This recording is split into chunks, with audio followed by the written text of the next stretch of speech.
Imaginez un véhicule conçu spécifiquement pour survivre aux environnements les plus hostiles de la planète. Une voiture non pas faite pour les autoroutes immaculées d'Allemagne ou les rues parfaitement asphaltées de Paris, mais pour encaisser les chocs brutaux des pistes africaines, gravir les pentes abruptes des Andes et résister aux hivers rigoureux et désolés d'Europe de l'Est. Vous imaginez peut-être un 4x4 fortement modifié ou un véhicule tout-terrain de qualité militaire. Mais le véhicule qui a accompli cet exploit était une berline familiale française, modeste et d'allure atypique. Voici l'histoire de la Renault 12.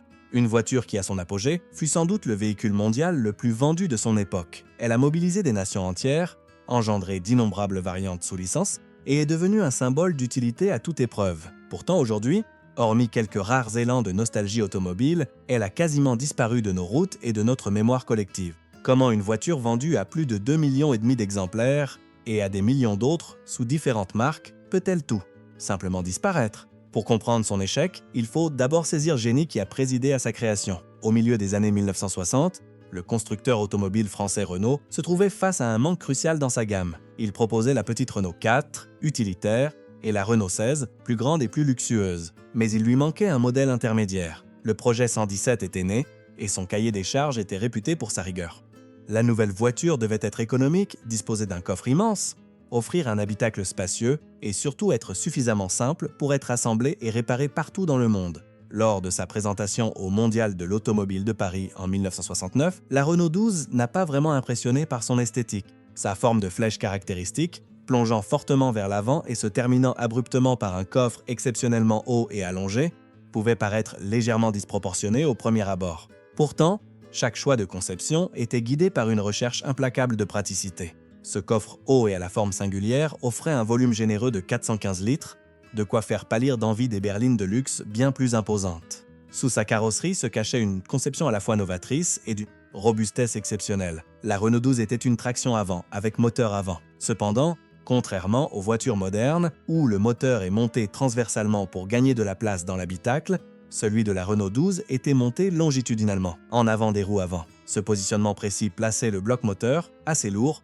directement au-dessus des roues motrices, offrant une traction exceptionnelle dans la boue, la neige et les graviers. Si vous deviez traverser un col de montagne colombien dévasté ou une route enneigée de Roumanie, cette configuration était votre meilleure chance de rentrer chez vous sans vous enliser.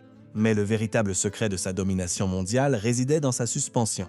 Les ingénieurs de Renault savaient que ce véhicule serait mis à rude épreuve.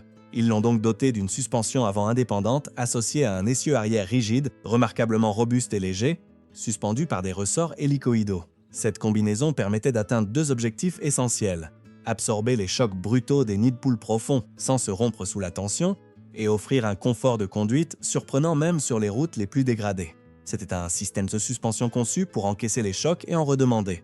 Grâce à sa conception à toute épreuve, la Renault 12 n'a pas seulement connu un grand succès en France, elle a conquis le monde. Renault a conclu des accords de licence pour la fabriquer localement sur les marchés où l'importation de véhicules était trop coûteuse ou politiquement complexe. Au Brésil, elle était produite par Ford et vendue sous le nom de Ford Corcel. En Turquie, elle est devenue la Renault Toros et sa production s'est poursuivie jusqu'en 2000. En Roumanie, sous la marque Dacia, elle a véritablement mobilisé tout un pays. La Dacia 1300, une copie conforme de la Renault 12, est restée en production, sous différentes formes, pendant 35 ans. Pendant un temps, la Renault 12 était irrésistible. Véritable bête de somme, elle était une machine robuste déguisée en berline familiale. Mais derrière ce succès planétaire retentissant se cachait une révolution dans l'industrie automobile. Les principes de conception qui avaient fait de la Renault 12 une voiture invincible dans les années 1970 allaient devenir ses plus grands handicaps. Le monde changeait, l'aérodynamisme progressait et la berline française, réputée indestructible, fonçait droit dans le mur. Le paysage automobile a connu une transformation radicale à la fin des années 1970 et au début des années 1980. Les chocs pétroliers mondiaux ont profondément modifié les priorités des consommateurs et imposé de nouvelles orientations à l'ingénierie.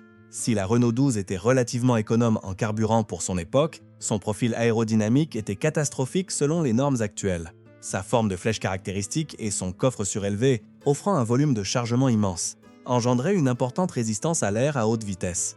Avec l'avènement de la conception assistée par ordinateur, les constructeurs automobiles ont compris que la réduction de la résistance au vent était la solution la plus rentable pour économiser du carburant.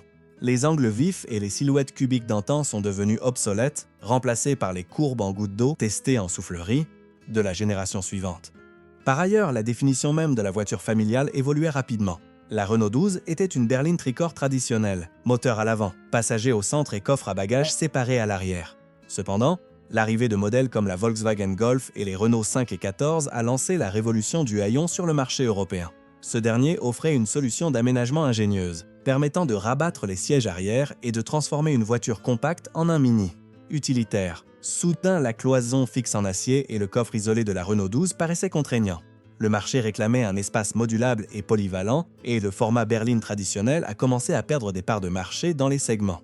Des compacts et des berlines familiales. Sous le capot, le monde de la mécanique abandonnait lui aussi la vieille utilitaire.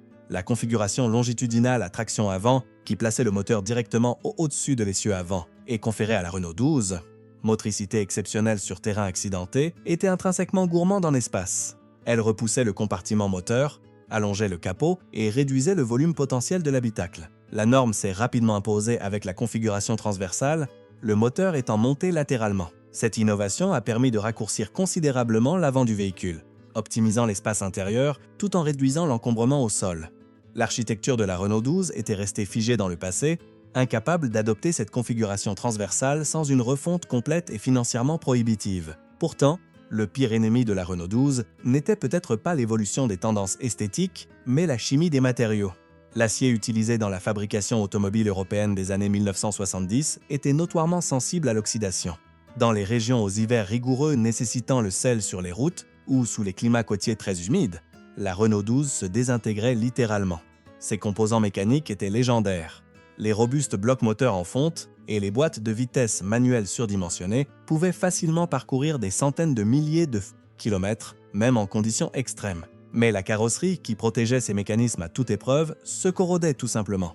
L'intégrité structurelle cédait bien avant que le moteur ne rende l'âme. Cette corrosion rapide a eu pour conséquence qu'une grande partie de la production ouest européenne a été envoyée prématurément à la casse, disparaissant discrètement des routes, alors que leur moteur fonctionnait encore. Dans les années 1990, la mise en œuvre rapide des réglementations en matière de sécurité et d'émissions a porté le coup de grâce. Partout dans le monde, les gouvernements ont exigé des tests de collision rigoureux, des zones de déformation programmées, une protection contre les chocs latéraux et l'injection électronique de carburant pour réduire la pollution. Modifier une structure squelettique conçue au milieu des années 1960 pour répondre aux normes strictes de l'ère moderne s'avérait impossible. Le véhicule manquait de rigidité pour absorber les chocs à grande vitesse en toute sécurité, selon les critères actuels.